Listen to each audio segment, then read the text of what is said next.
Live from the glorious city of Melbourne and live from the USA.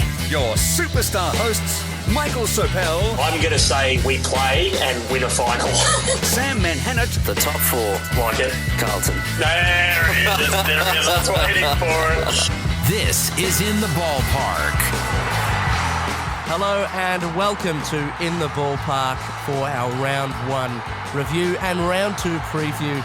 Great to be back with you again. Michael Serpell from San Diego and, of course, me, Sam Menhennet from Melbourne. If you're new to Into the Ballpark, welcome for joining the crazy ride of Michael Serpell's football season from across the seas. No amount of kilometres and seas will keep our banter away. So, and we have a hectic round to go through and a round to preview. So I'm just going to rip the Band-Aid off, but I'll talk about that shortly. But just overall thoughts, what did you think of the 9 games from round 1?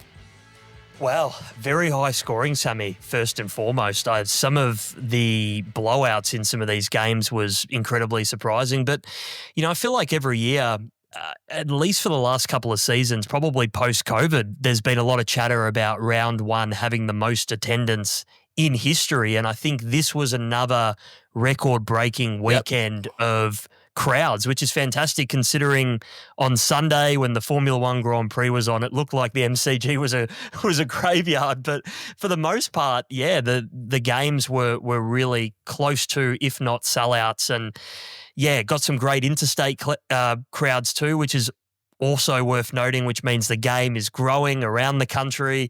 I was able to watch it on a couple of channels here in the States, which was fantastic, and watch the replays. And we'll continue to use it as an educational tool, Sammy, for many people that want to get on the bandwagon. It's fantastic. It's just so good to have footy back in its entirety. And I am just so excited to talk about it, Sammy, because already in round 1, we're already talking about like teams falling off the cliff, teams being premiership favourites, teams having to sack their coaches. I just love the storylines. It's brutal. It's beautiful. It's brilliant. Sammy, it's great to be back talking about it.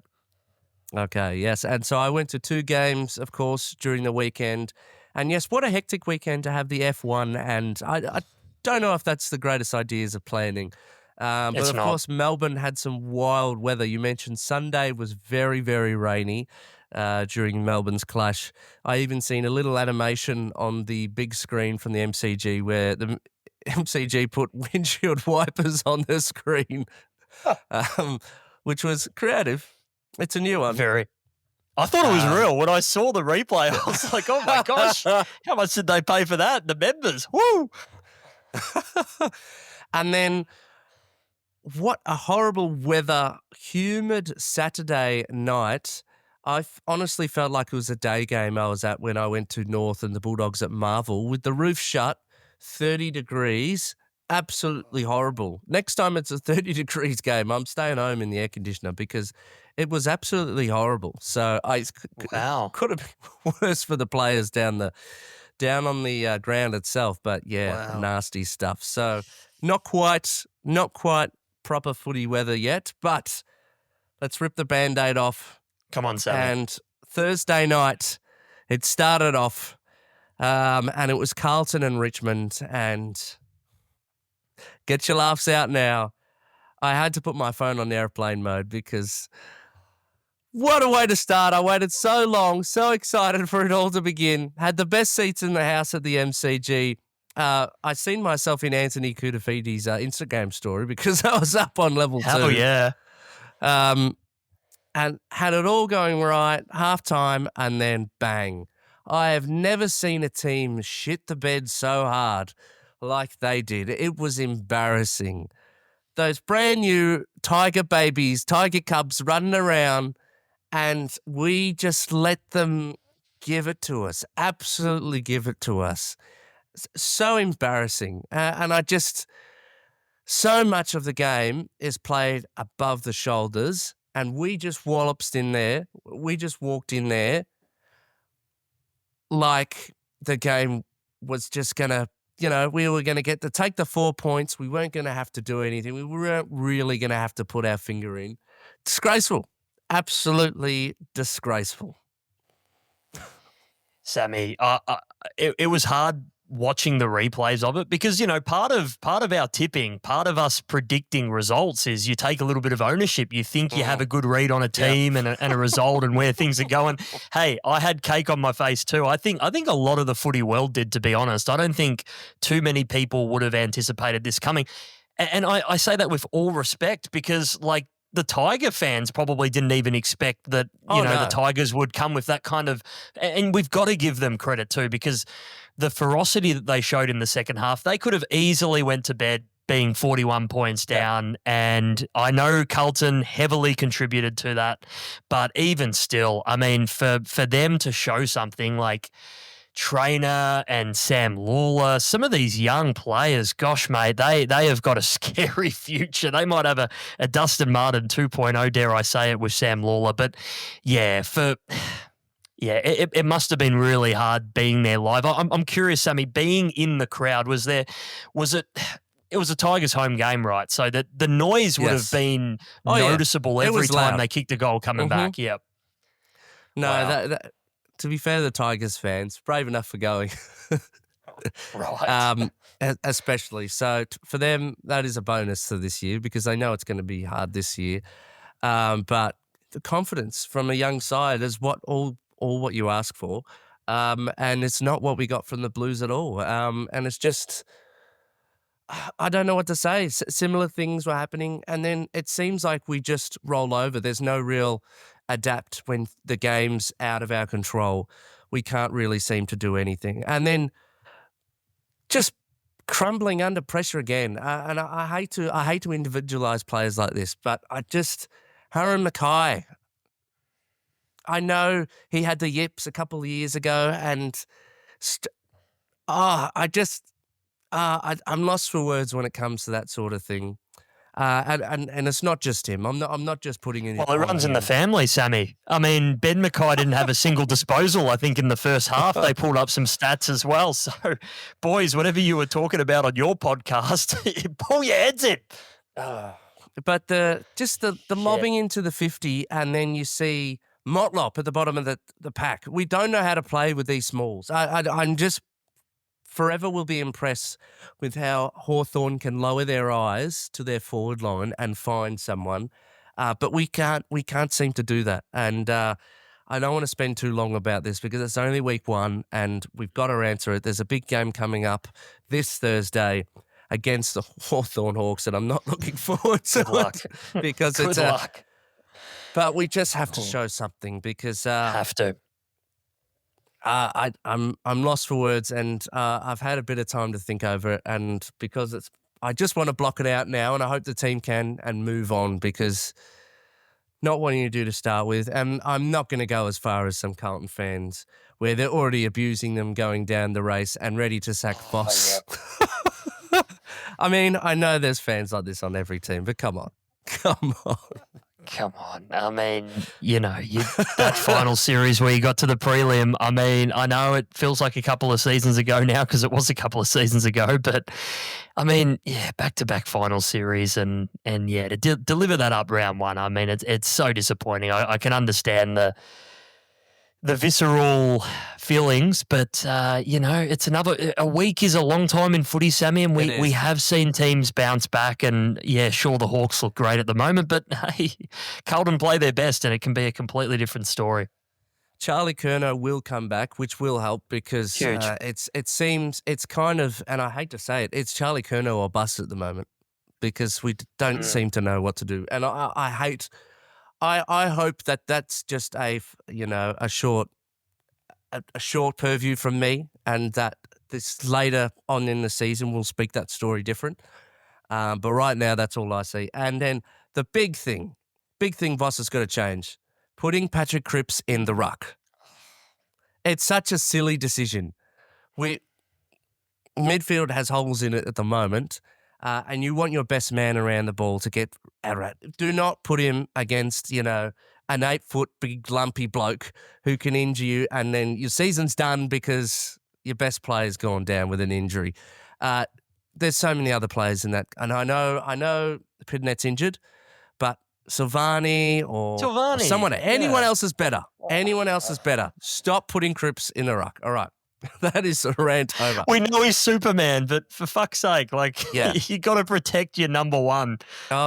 Just silly. Put Mackay in, someone else. Gosh, get him a touch in there. Yeah, well, but that's half the thing. I think when some of those guys aren't having their best game, put them further up in the ground. Let them get a bit of the hard ball, right? And suddenly the confidence changes because they're getting a lot more of the ball, all right? Didn't they? I know they're different players, Sammy, but didn't they used to do that with Lance Franklin? They used to put him up the ground if he was, getting blanketed, double teamed in the forward line. They get him up the ground because his speed was always good. Mackay's such a good mark, and for the most part, he's a pretty good field kick up the ground. So, you got to try different things. And gosh, and I know you may have already touched on it, but your back line, God, some of the decisions like to kick off the ground, I think, was it, and a couple of dropped marks there. It was McGovern a couple of times, and it was also your new recruit from GWS. Yeah. Oh, jeez. Yeah. Move on. Move on, now, I think. There's a reason why you got delisted, Sammy. Gee. Thursday night football at the MCG. We return there again to face the Hawks. 7:30. Do you give the Blues any chance against this ravaging Hawks side?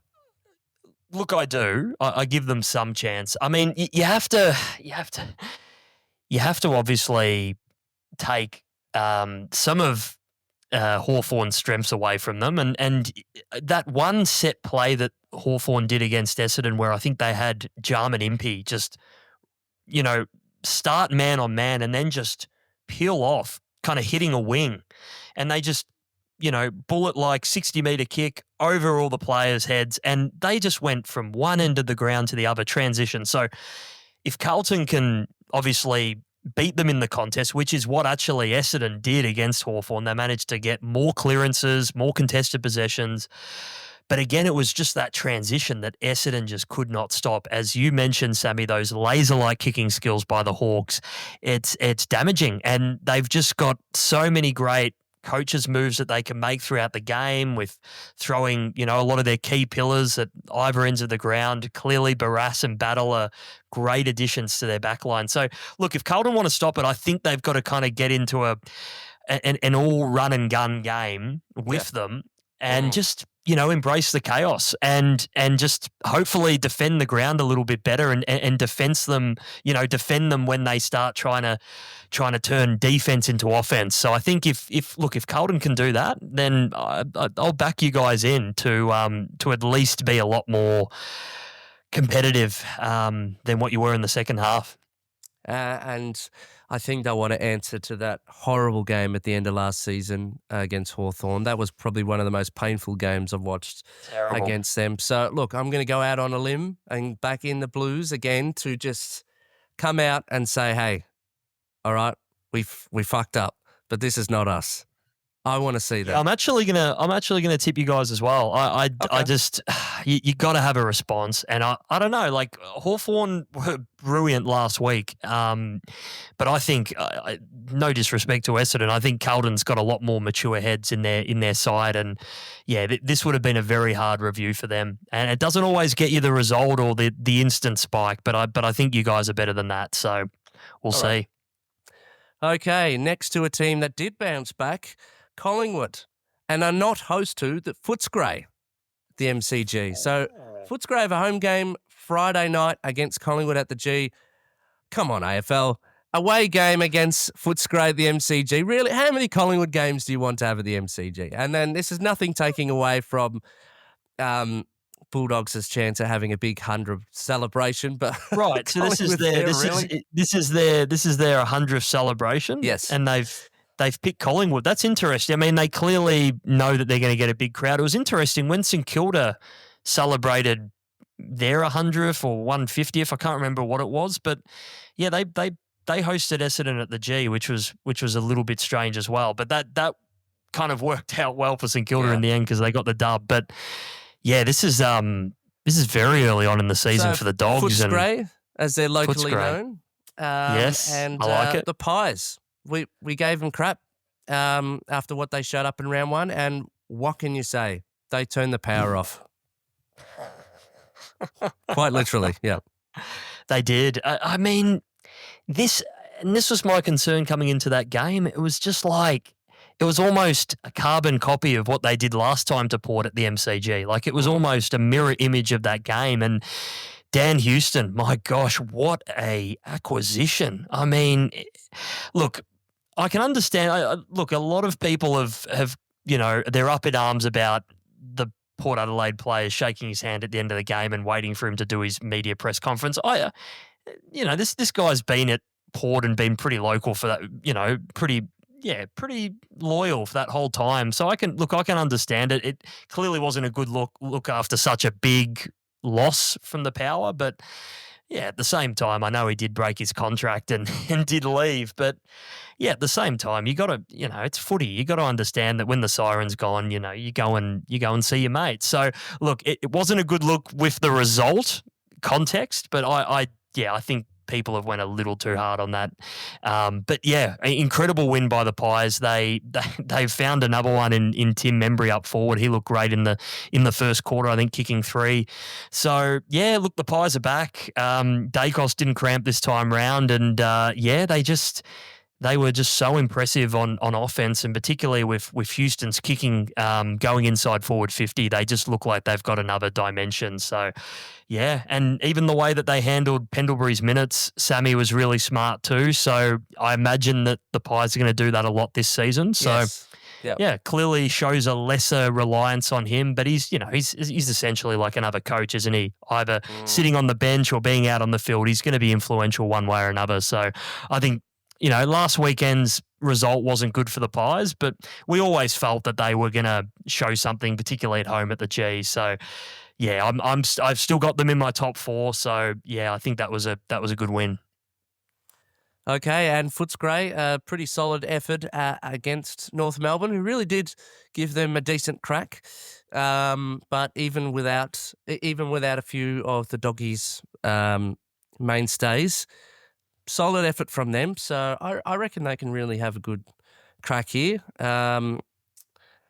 So this makes this one hard. Where do you see them coming up against the Pies? Look, I'm still confident that the Pies probably have better depth, just as the list sits at the moment. But in saying that, if the Dogs can bring that same level of hunger and fight that they did last week against the Roos, who felt like they probably had to prove more, to be honest, Sammy, I think the Dogs will be, will make this a game. But I'm tipping the Pies in this one, just at the G. Yep, I think the Pies for me a bit too strong, but still unsure about the Dogs yet. So Footscray, 100 years, yes. Sammy. They've changed their logo.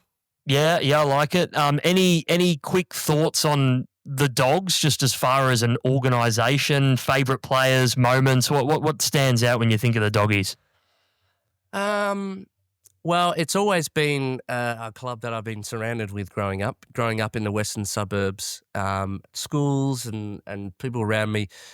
You're either a Geelong fan or a Western Bulldogs fan here, apart from the couple of main clubs. So haven't disliked them. So I've always favourably liked them.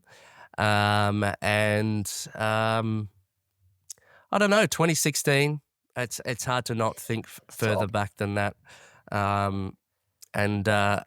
And remembering those Bulldogs, actual real-life Bulldogs that they brought around the boundaries and stuff for many years. They used to have – the cheer squad used to be called the Dogs' Backyard. I had a picket fence. I remember my uncle, we used to go and he'd get us tickets in the Dogs' cheer squad. So we'd be 2 little Carlton kids sitting in the Dogs' backyard and, oh, God – doggy, doggy, doggy, woof, woof, woof. Yeah. Yeah, that chant going around. It's almost as bad as the kangaroo one. No, Sammy, I have a soft spot for the Doggies, no doubt. I mean, obviously teams that haven't had a lot of premiership success, you do naturally feel sorry for. We're the envy of the competition, being Essendon and Carlton supporters. We haven't seen a lot of the success ourselves, but we're fortunate when we go to our clubs, we see 16 premiership flags, in the doorway. And look, the Dogs have had to really fight and scrap for theirs. But, the footage of Ted Whitten going around the MCG. I know I wasn't alive when that happened, but that is like iconic footage, of him pretty much. I think he had lost his sight at the point, and he was there with Ted Whitten Jr., and it was like a car going around the MCG, commemorating him. And he was one of the best coaches of all time in the sense of, just how he inspired his players. And I think there's still audio clips out there of some of the sprays that he gave. And, there's no mistake why Mr. Football, why he's got his statue outside the front of Whitten Oval and why it's called Whitten Oval, right? So, an absolute legend of the club. And, having a dad that's a St Kilda supporter and having good mates that were Bulldog supporters, like twins that were Bulldog supporters, they were loud and proud. We went to a lot of St Kilda Bulldogs games, around 2007, 8, 9.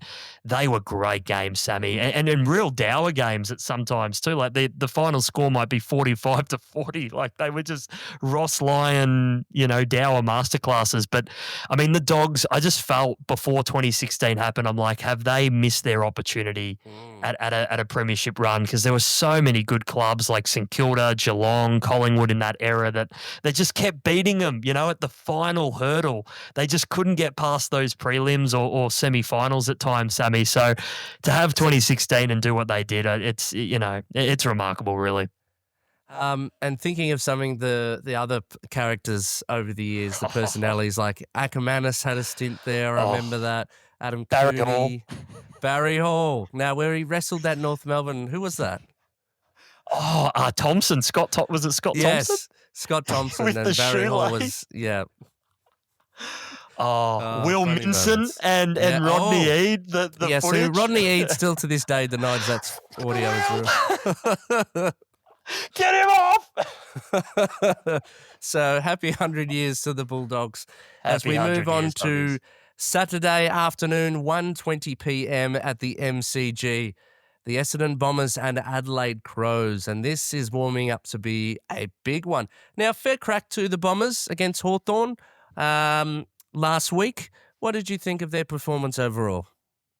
Oh, look, I'm happy with it. Like, content without being, fully, because as supporters, you pick the teeth out of it. And I think there was a lot of occasions where in the back line there was just a little bit of disconnection, even trying to create defense into offense. Like Dylan Schill, he butchered it a little bit by foot, and I thought our midfield really, really gave it their all. I mean, Jai Caldwell, that's one of the best games I've seen him play as a Bomber. And I don't know what they were doing with Mason Redman in the midfield for a couple of starts there. I think he's a good player running through the midfield, but probably better on a wing than like a slightly inside mid. I think, you just got to you got to get Durham in there. He's a bull.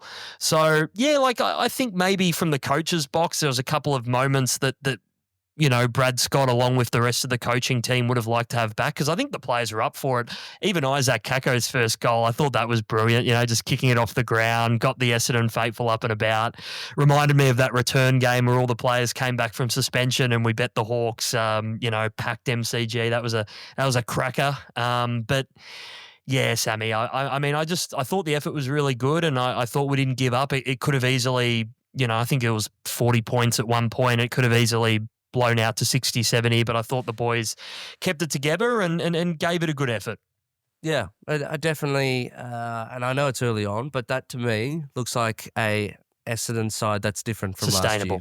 Sustainable. Yeah. That's the big thing. Consistency. I think that's all Bombers fans want to see. And a couple of green shoots here and there, from, your Nate Caddies, your Harrison Jones, a couple of those young guys, Sardis. So we'll see, Sammy, but Adelaide, they're a dangerous proposition. And a big win for them, 63 points over St Kilda. Now, hard to look into that game just because we know where St Kilda is at, but some good signs from them as well. Fogarty and Thilthorpe, Jordan Dawson. So it's early on, but they look like an improved side as well. Oh, definitely. I was very impressed with a couple of their new recruits. Isaac Cumming from GWS has slotted right in. Was it Sid Draper as well? One of their high draft picks looked really good too. Peatling as well from GWS, I believe. Another strong contributor. The debate will be about Tex Walker. Does he fit into that forward line? Will they manage him? That time will tell. I still think Tex at his best is very good, but have we seen the best of him? That's a real question mark, because Phil Thorpe should be the focal point there, and obviously Fogarty as well is starting to be a more consistent, dangerous threat, Sammy. So no, I don't think Adelaide want for much. I think Jordan Dawson, a few people have said, Brownlow contention. I can definitely see that. So, and Isaac Rankin through the centre of the ground as well is a really exciting prospect. So it's interesting, Sammy. This one played at the MCG. Typically, these two clubs would play at Marvel. So interesting there. But also Essendon did have Fremantle and I think Sydney at the G in times gone by too. We don't typically have the away clubs at the G from interstate, but this one at the G, I don't know who that advantage is. I know Adelaide played a pretty good game at the G, I think against Collingwood last year, and just fell short. So yeah, I don't think they'll be spooked by the G, but you don't see the Crows on the G too often. So this is a good opportunity for them, I think. And for the Dons, can they back up last week? And they'll be bitterly disappointed, Essendon, from the game that honestly slipped through their fingers last year later in the season against the Crows. They butchered it 2 points and butchered so many, and then I think, who was it? Rochelle got out the back and kicked a goal and broke Essendon hearts. So these teams match up pretty well against each other. So yeah, it's going to be interesting. It's hard one to tip, Sammy. Hard one to tip. I think it's going to be a cracker. I'm going to say Adelaide just, sorry. Yeah, me too. I'm tipping him by maybe 2 goals, but come on, Dons. Come on, home crowd at the G. Let's go. Port Adelaide and Richmond. And, geez, you'd hate to be Richmond this week. I know they've been up and about, but to see what Port Adelaide got through on Saturday night, surely they've got to come out and show something here, and probably going to be at the belting for Richmond. Is this at the Adelaide Oval? Adelaide Oval, sorry, yes. Yeah. 4:15 p.m. Oh, time slot. Yeah, look, I'll keep this one pretty short. Port would be really disappointed with that performance, and really lowered their colours. And I think just a lot of their efforts, at the ball, were they hungry enough? Were they defending the ground enough? A lot of just players who really lowered their colours. Proud players. So there's going to be a massive response, Sammy, and I think this is going to be a pretty comfortable victory for the Power. Yeah. But what a shocking way to go through round one. I know the Blues did it, but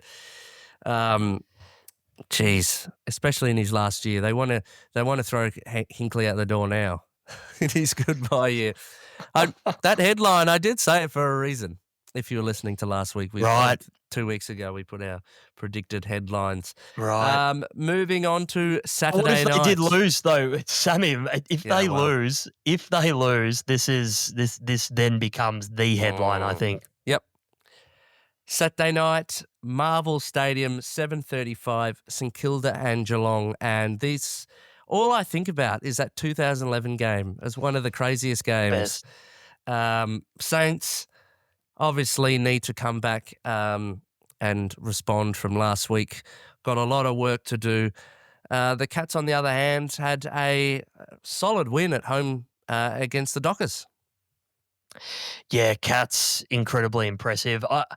I do wonder how they keep doing this, the Cats. They identify talent that might be a little bit troubled, whether it's a Tyson Stengel or...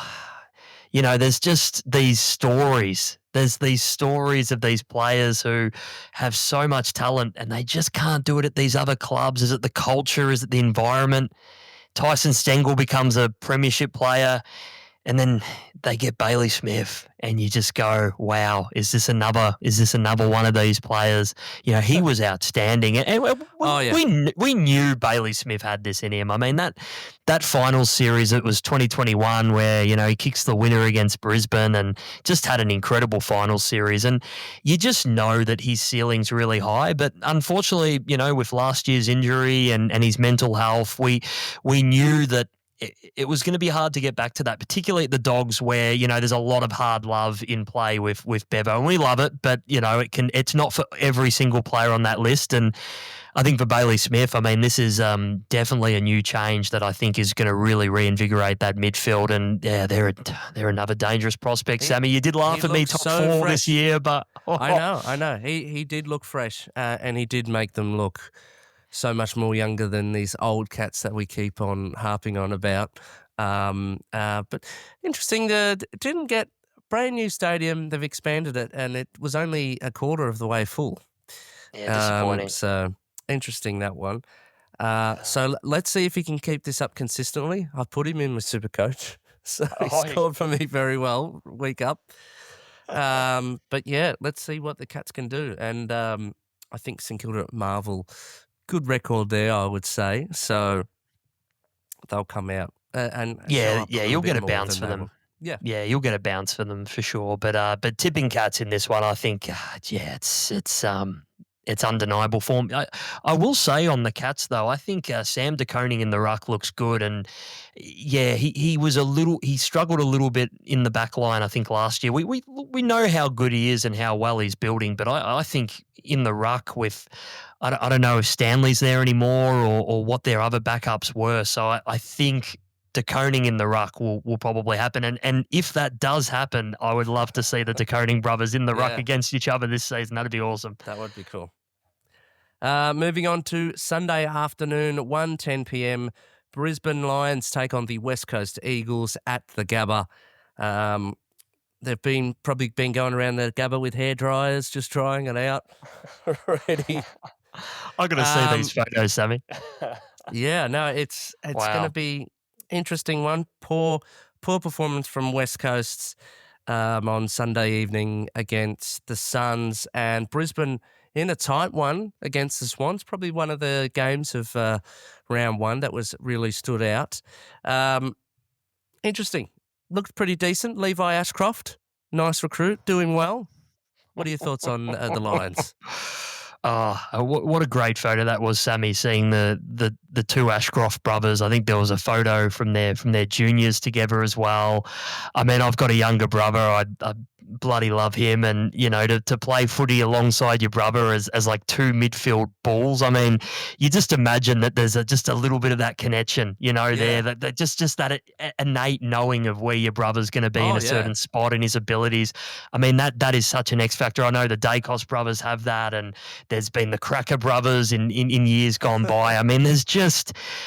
I love it. I love the bromance element of footy, and being able to see that is just, it's wonderful. You wish you had it on your own team, but as a supporter of the Lions, I mean, you are just living through a golden era right now with these two boys, and it's going to be an exciting future for them. But I thought very impressive win, Sammy, considering that, the Swans had opportunities in this game to really bury it, and Josh Dunkley's name has came up a few times just through his leadership, and I think he's so underrated. Just as he just in and under, does the scrappy work, doesn't always get rewarded on the stat sheet, but he's such an influential player. I know the Dons had him in the palm of their hands. He requested a trade to the Dons, I remember, a couple of years ago, and the Lions pretty much got him for nothing. And yeah, what an outstanding player he is. Lachie Neale just continues to go, and their forward line, I think with Zach Bailey kicking 4 goals, he was probably the best on ground, and I think they've probably solved that. They might have to go a little bit smaller this year with their forward line, but hey, so be it. If they get goals out of Zach Bailey, then I think they're not going to have any issues kicking a big enough score, Sammy. Hey, like I was saying before, sometimes the tools aren't all it's cracked up to be. If you can find a way like Hawthorn that utilises their smalls, that is so powerful. It is very powerful. Massively. Moving on to 3:20 p.m, North Melbourne take on Melbourne. at Marvel Stadium. Hey, I reckon the Roos did pretty well for their first hit out against. They stayed with it. They could have been buried a lot more. Even when the game they knew was out of their hands, they stayed with it. Didn't Savlaki look good? Nick Larkey just banging and looked really good for me. Caleb Daniel just fitted straight in to their side, I think, and I think we'll see a more improved side from them this year. What did you thought of Roos' performance? Oh, yeah. Look, I think, getting Luke Parker as well, more experience in the midfield, getting Jack Darling, more experience up forward, as you said, Caleb Daniel off the back line. I mean, these are players that have all been in premiership, like they've all won a premiership. So, like, that's caliber that you didn't have previously. Obviously, Clarko's, we know his CV, but yeah, to have these young players with idols that have actually been to the top of the mountain in your club, it's got to lift you a little bit, because this club is not used to winning. And a lot of these players, you think of, like, I don't know, like Paul Curtis, he's maybe won 5 games in the last 5 years. It's just, it's sad. So look, obviously a lot of North fans are going to be like, oh, another honourable loss. But at the same time, you got close, and the Dogs have bet you up in times gone by. So, 16 points ain't Those bad, Sammy. Good And Friday horror shows. Times gone by. 100 points, you name it. So, no, look, good performance by the Roos, and they'll learn. They'll learn. And it'll be a good test against Demons, who arguably, now the pressure's been on them, and we were unsure where they were, but that performance against the Giants, even though they just fell short at the end, they looked pretty good to me. They looked pretty sharp, the Demons. Yeah, I don't think any concerns there by the D's. They should, based on that performance, should be playing finals this year, Sammy. I'm not even kidding. I think they don't want for much either. I think, what did they blood 6 debutants or something crazy, but they all seem to play their roles. The midfield transition was scary. The way that they got through. Hungry. And I think Max Gawn, if he stays on the park all season, he's another All-Australian lock. I mean, we are seeing a generational ruckman in the making, and it was Jim Stein's game. I love the little clover on the jumper, and God bless him, Jim. And he played like Jim Stein, just all heart, mate. And look, the D's didn't win that game, but they didn't lose any supporters, mate. They're going to be a handful this season, I think, at the G. And as I said, if they just keep those players on the park, they have that natural young talent coming through. It wouldn't surprise me if they play finals. Yep. Okay. So I think easy win for them over North. Ooh, give a crack. Yep. Final game of the round. Oh, it's so funny. No, I was just like, yep, I agree. Okay. Yep, they win. Final game of the round. The Fremantle Dockers take on the Sydney Swans at Optus Stadium, 6:10. Interesting one, this one. Now, we gave so much praise to how excited we were to see what the Dockers can do, and they just fell over to the Cats.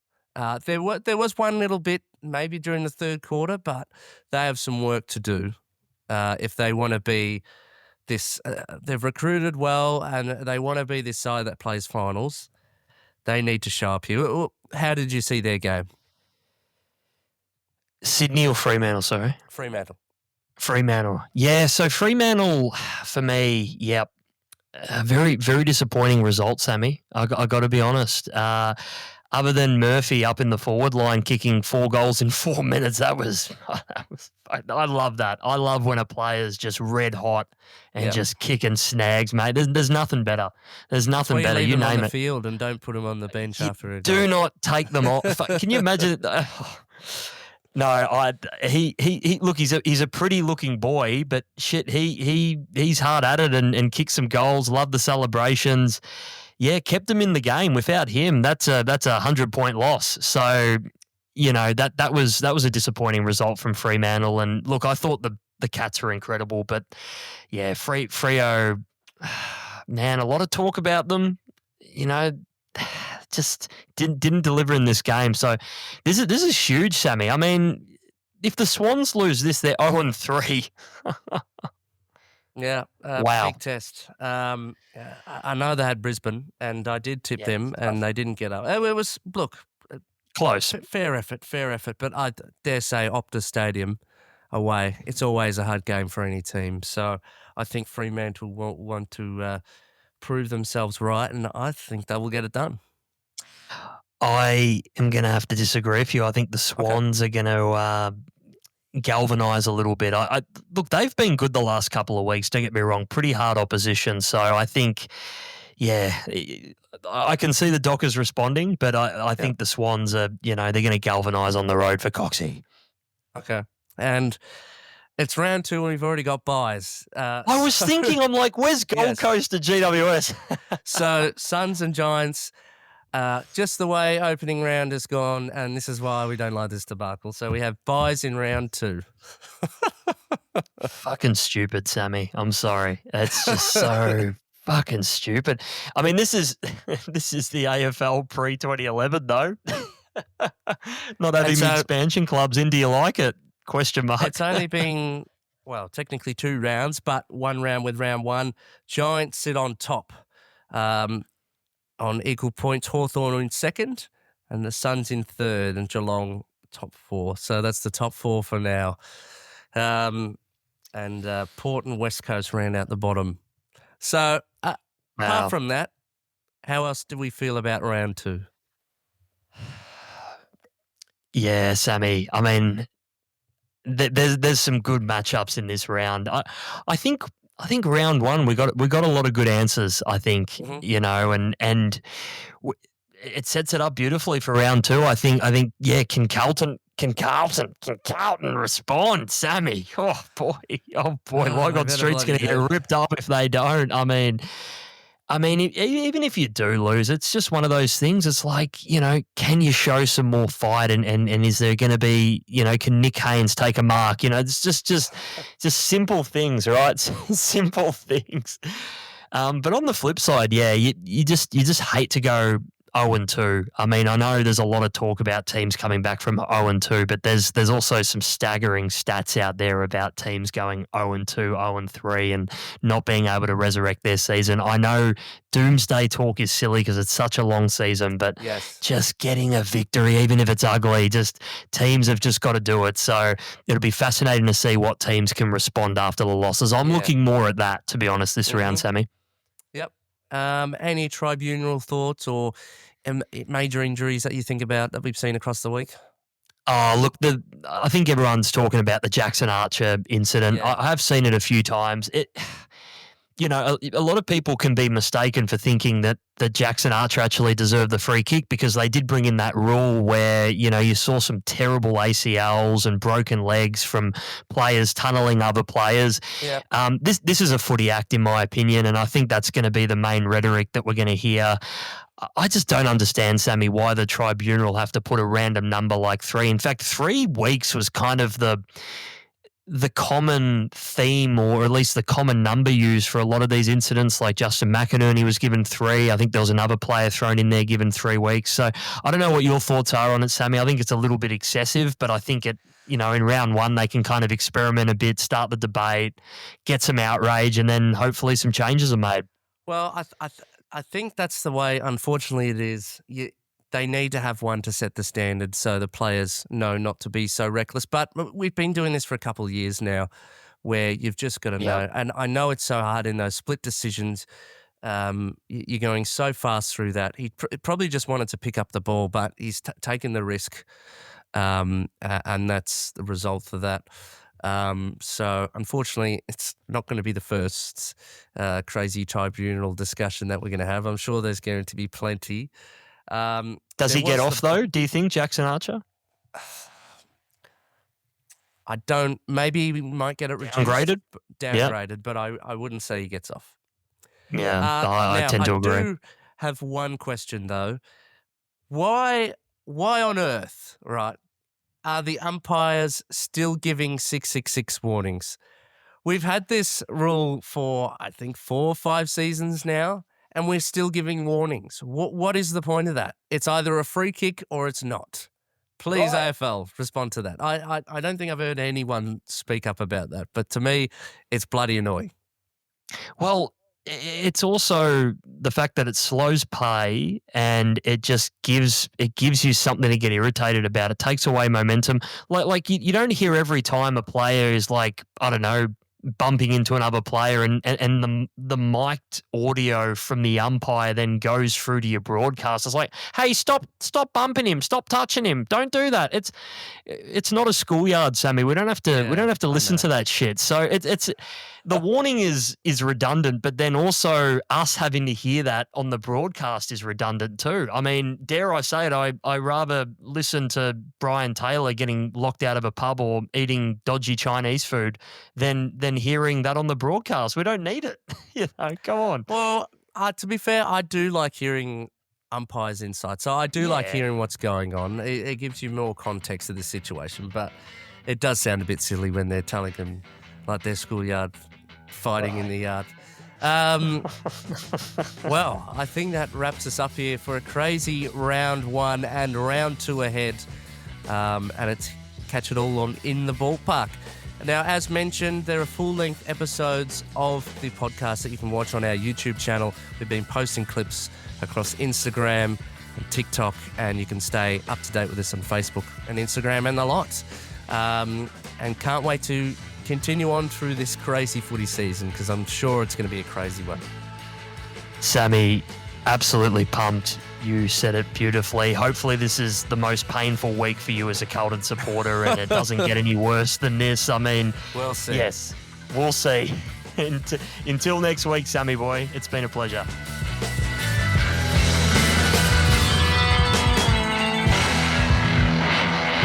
For all your news, reviews, and previews this AFL season, Listen to In the Ballpark.